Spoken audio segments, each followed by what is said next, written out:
है और बहुत ही ज़बरदस्त इशू है, भूखमरी का सवाल है। मैं तो आपको ये कहूँगा आपके माध्यम से कि ये मौलिक अधिकार का हनन है। बिहार सरकार ने पासवान समाज के लोगों के साथ में मौलिक अधिकार का हनन किया। ये हमारा मौलिक अधिकार है। हजारों वर्ष से हमारी जाति के लोग, पासवान समाज के लोग चौकीदार, दफादार और रखवारी, गाँव में रखवारी भी आज भी लोग करता है। मैंने कहा कि हमारे दादाजी भी रखवार थे मेरे गाँव में। तो इस ढंग से पासवान समाज के लोगों के साथ ये अन्याय करना बिहार सरकार पुनर्विचार करे और पासवान समाज में जो भी चौकीदार की बहाली हो उसी समाज के लोगों के द्वारा किया जाए। एनडीए सरकार के विरोध में उतरेंगे आप? जेल जाइएगा सरकार जो है अब निश्चित जरूरत पड़ेगी तो निश्चित रूप से हमारे दलित सेना के बैनर की तरह हमारे दलित सेना के प्रदेश अध्यक्ष हैं दाहाजी, बगल में महासचिव हैं बीनू जी और हमारे पार्टी के प्रधान महासचिव हैं श्री केशव सिंह जी, सभी लोगों की राय है, सभी लोगों का फैसला हुआ है कि जब तक चौकीदार समाज को पुनर्विचार नहीं करती है बिहार सरकार तब तक हम लोगों का धरना आंदोलन जारी रहेगा। जरूरत पड़ेगी तो हमारी पार्टी और मैं खुद जेल जाने के लिए तैयार हूँ। लाठी खाने को तैयार है। जेल जाना तो लाठी खाना है, पहले भी हम लोग लाठी खाए हैं। अभी ये कोई नई बात नहीं है। आज से 10 वर्ष पहले भी हम लोग लाठी खाए जिसमें मेरा हाथ टूटा हुआ है, हॉस्पिटलाइज हुए थे। इसीलिए हम अपने समाज के लिए, अपने जात के लिए, शोषित पीड़ित दलित के लिए लाठी खाना हो, जेल जाना हो, भूखे रहना हो, हम स्वीकार करते हैं। बीपीएससी के छात्रों पे, अभ्यर्थियों पे भी लाठीचार्ज हुआ है। बीपीएससी के अभ्यर्थियों पर अभी लाठीचार्ज बिहार सरकार के द्वारा रोज लाठीचार्ज हो रहा है। आज तक बिहार में जितने भी आंदोलन हुआ है, जितना भी धरना प्रदर्शन हुआ है, किसी की इच्छा की पूर्ति नहीं हुई है। 25 की रणनीति क्या होगी? 25 में क्या रणनीति होगी कि पार्टी ने अपना फैसला लिया? देखिए, हमारा संगठन, हमारी पार्टी आज से एक सप्ताह पहले हम लोगों ने मीटिंग बुलाई थी। हमारे प्रदेश के जितने भी पदाधिकारी थे सभी लोगों की बैठक थी, जिलाध्यक्षों की बैठक थी, दलित सेना के जिलाध्यक्ष और पदाधिकारियों की बैठक थी।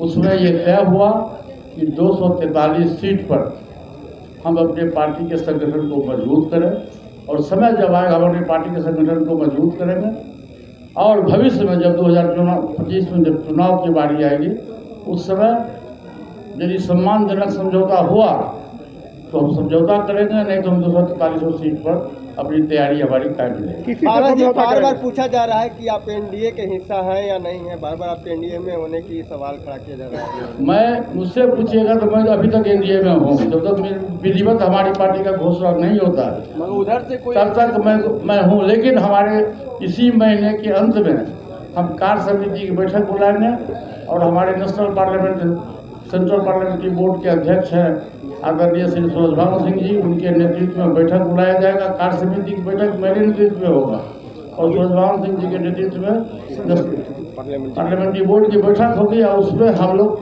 तय करेंगे और दिसंबर के अंतिम जब समय आएगा 25-26 दिसंबर को तो हम लोग विधिवत घोषणा करेंगे कि भविष्य की रणनीति हमारी क्या हो। लेकिन एनडीए के लोग आपको हिस्सा नहीं मान रहे हैं एनडीए का। ठीक है, नहीं मान रहे, नहीं मानने दीजिए। मैं अभी तक एनडीए में हूँ, जब तक हमारी घोषणा नहीं करते हैं तब तक मैं एनडीए में हूँ। 2 दिनों की आपकी बैठक चली, कहा गया कि 28 तारीख को फैसला लेंगे, फैसला नहीं लिए। चर्चा से आपकी बातचीत हुई है, क्या वाकई में बातचीत? आश्वासन मिला है भाजपा की तरफ से? इसलिए नहीं लिया गया कि उस दिन हम लोग आदमकद मूर्ति में परेशान थे। पासवान जी और रामचंद्र पासवान जी की मूर्ति आप गए ही, आप देखे ही हैं कितनी परेशानी है और बहुत ही ज़बरदस्त इशू है, भूखमरी का सवाल है। मैं तो आपको ये कहूँगा आपके माध्यम से कि ये मौलिक अधिकार का हनन है। बिहार सरकार ने पासवान समाज के लोगों के साथ में मौलिक अधिकार का हनन किया। ये हमारा मौलिक अधिकार है। हजारों वर्ष से हमारी जाति के लोग, पासवान समाज के लोग चौकीदार, दफादार और रखवारी, गाँव में रखवारी भी आज भी लोग करता है। मैंने कहा कि हमारे दादाजी भी रखवार थे मेरे गाँव में। तो इस ढंग से पासवान समाज के लोगों के साथ ये अन्याय करना बिहार सरकार पुनर्विचार करे और पासवान समाज में जो भी चौकीदार की बहाली हो उसी समाज के लोगों के द्वारा किया जाए। एनडीए सरकार के विरोध में उतरेंगे आप?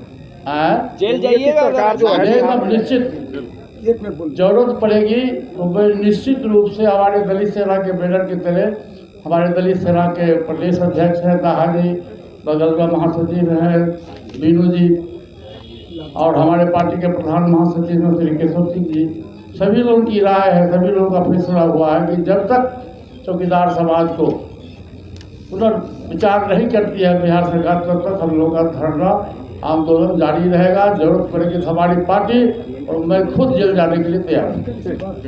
लाठी खाने को तैयार है। जेल जाना तो लाठी खाना है, पहले भी हम लोग लाठी खाए हैं। अभी ये कोई नई बात नहीं है, आज से 10 वर्ष पहले भी हम लोग लाठी खाए जिसमें मेरा हाथ टूटा हुआ है, हॉस्पिटलाइज हुए थे। इसीलिए हम अपने समाज के लिए, अपने जात के लिए, शोषित पीड़ित दलित के लिए लाठी खाना हो, जेल जाना हो, भूखे रहना हो, हम स्वीकार करते हैं। बीपीएससी के छात्रों पे, अभ्यर्थियों पे अभी लाठीचार्ज हुआ है। बीपीएससी के अभ्यर्थियों पर अभी लाठीचार्ज। बिहार सरकार के द्वारा रोज लाठीचार्ज हो रहा है। आज तक बिहार में जितने भी आंदोलन हुआ है, जितना भी धरना प्रदर्शन हुआ है, किसी की इच्छा की पूर्ति नहीं हुई। 25 की रणनीति क्या होगी? 25 में क्या रणनीति होगी कि पार्टी ने अपना फैसला लिया? देखिए, हमारा संगठन, हमारी पार्टी आज से 1 सप्ताह पहले हम लोगों ने मीटिंग बुलाई थी। हमारे प्रदेश के जितने भी पदाधिकारी थे सभी लोगों की बैठक थी, जिलाध्यक्षों की बैठक थी, दलित सेना के जिलाध्यक्ष और पदाधिकारियों की बैठक थी।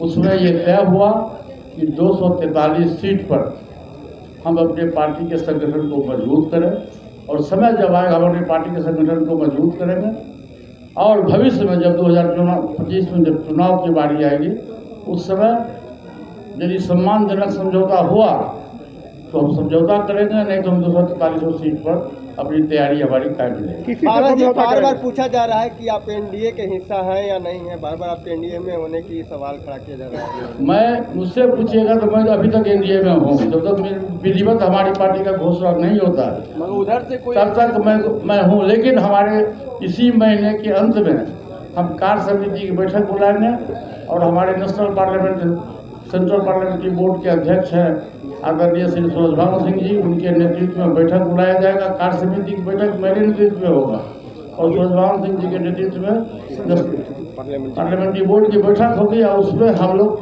तय करेंगे और दिसंबर के अंतिम जब समय आएगा 25-26 दिसंबर को तो हम लोग विधिवत घोषणा करेंगे कि भविष्य की रणनीति हमारी क्या हो। लेकिन एनडीए के लोग आपको हिस्सा नहीं मान रहे हैं एनडीए का। ठीक है, नहीं मान रहे, नहीं मानने दीजिए। मैं अभी तक एनडीए में हूँ, जब तक हमारी घोषणा नहीं करते हैं तब तक मैं एनडीए में हूँ। 2 दिनों की आपकी बैठक चली, कहा गया कि 28 तारीख को फैसला लेंगे, फैसला नहीं लिए। चर्चा नहीं, फैसला नेताओं से आपकी बातचीत हुई है, क्या वाकई में बातचीत? आश्वासन मिला है भाजपा की तरफ से? इसलिए नहीं लिया गया कि उस दिन हम लोग आदमकद मूर्ति में परेशान थे। पासवान जी और रामचंद्र पासवान जी की मूर्ति आप गए ही, अब देखे ही हैं कि कितनी परेशानी मनाया जाता है। और हमारी पार्टी की ओर से भी पूरे बिहार में हम लोग का इंस्ट्रक्शन है, पूरे बिहार के सभी डिस्ट्रिक्ट हेडक्वार्टर में बाबा साहब भीमराव अम्बेडकर के 6 दिसंबर के पुनर्निर्माण दिवस पर शोक प्रस्ताव बनाया जाएगा। बाबा साहब भीमराव अम्बेडकर, आप सभी लोगों को पता है कि देश के संविधान के निर्माता थे और 26 जनवरी को संविधान का निर्माण हुआ और बाबा साहब भीमराव अम्बेडकर आज हम लोग के बीच में नहीं है और पद्म भूषण रामविलास पासवान जी आज हम लोग के बीच में नहीं है।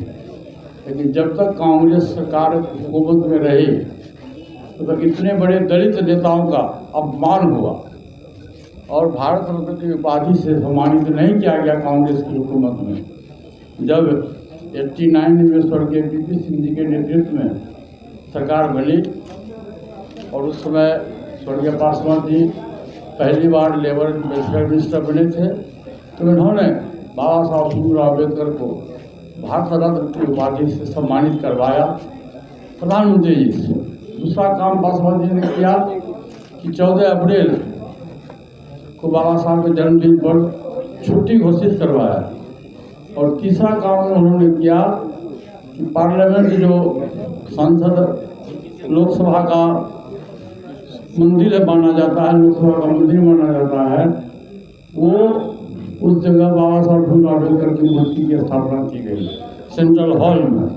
ये 3 काम पासवान जी के द्वारा किया गया और उस दिन से बाबा साहब अम्बेडकर के संबंध में पूरे देश नहीं विदेशों में भी लोग जानने लगे। आज बाबा साहब भीमराव अम्बेडकर के पुनर्निर्माण दिवस पर मैं ये मांग करता हूँ कि हमारे जो समाज में चौकीदार और वफादार वर्षों से तकरीबन 500 वर्ष पूर्व से ही एक प्रथा चली आ रही थी, अंग्रेज के ज़माने में भी था, उसके पहले भी था। पासवा का मतलब होता है रक्षक। रक्षा करना। और आप देखे होइएगा कि पूरे देश में और खास करके बिहार में जहाँ कहीं भी चौकीदार आपको मिले चौकीदार सब हैं लोग, वो 99% लोग पासवान समाज के लोग हैं। चौकीदारी, दफादारी और रखवारी गाँव देहात और में आप देखे होइएगा कि रखवारी भी खेती का रखवारी भी पासवान समाज के लोग ही करते थे। हमारे चाचा भी थे खेती के रखवार हमारे गांव में। ये हमारा पुश्तैनी अधिकार है, हमारे जात का पासवान समाज का पुश्तैनी अधिकार है। जब इस पर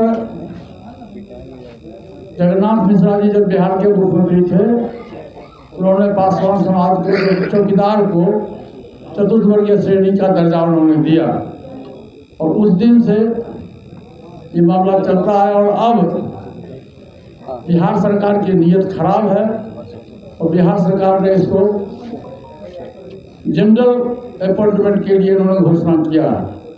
ये सेम परिस्थिति हुई थी 2014 में, तो पासवान जी के नेतृत्व में भी था और माननीय मुख्यमंत्री जी से जाकर मिल के हम लोगों ने मुख्यमंत्री जी से कहवाया और मुख्यमंत्री आदेश दिए कि जो चौकीदार स्वेच्छा से सेवानिवृत्त होना चाहते हैं या 6 महीना जिसकी नौकरी बच गई है उस स्वेच्छा से किसी सबको देना चाहते हैं तो उनके परिवार के आश्रित को नौकरी दी जाएगी। ये सिस्टम चला 2-3 वर्ष तक, लेकिन 2023 में के बाद जब बिहार सरकार की नीयत खराब हो गई, अब उसको इन लोगों ने जनरल अपॉइंटमेंट घोषित किया है कि अब चौकीदार में जो रिजर्वेशन था पासवान समाज के लोगों को, उसको इन्होंने समाप्त किया है। मैं इसकी निंदा करता हूँ और यदि बिहार सरकार इस संबंध में कोई नया अधिसूचना जारी नहीं करेगा तो हमारी पार्टी और हम दलित सेना के बैनर के तले हम लोग आंदोलन और धरना प्रदर्शन करेंगे। जब तक मांग पूरा नहीं होगा तब तक हम लोग धरना प्रदर्शन करेंगे और पूरे बिहार में करेंगे।